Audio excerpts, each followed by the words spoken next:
without the sun.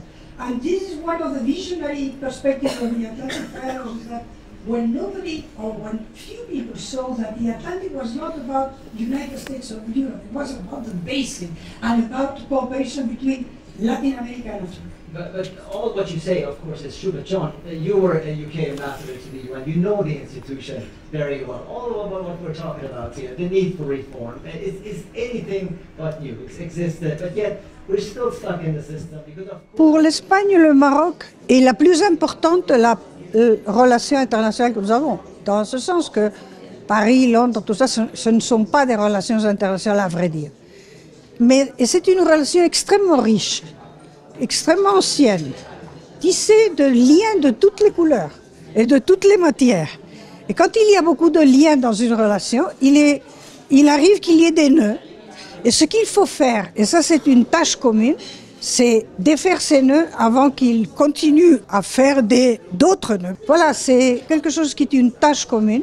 Je crois que nous avons encore aujourd'hui, ça va mieux, mais encore aujourd'hui, un déficit de connaître du côté espagnol le Maroc et les Marocains, du côté marocain, connaître vraiment l'Espagne et les Espagnols. Mais franchement, nous avons un mondial de football qu'on va faire ensemble. Et ça va être absolument formidable. Si on parle du conflit du Sahara, on parle d'une chose différente. Je crois que les relations du Maroc et de l'Espagne ne peuvent pas être focalisées sur le Sahara. Je dois dire que là aussi, il y a l'histoire qui compte et il y a la réalité qui compte. Et en ce moment, il y a une situation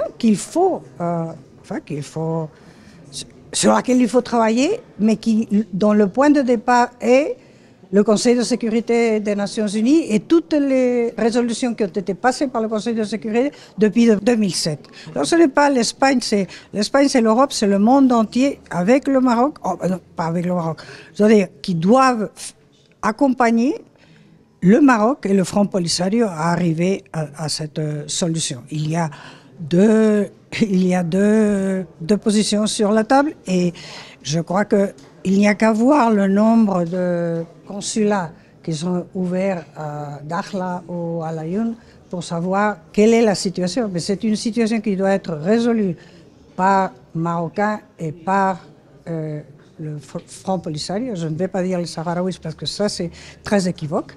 Par le Front Polisario et le Maroc. Et je pense qu'on est dans une étape différente. Moi, je suis optimiste.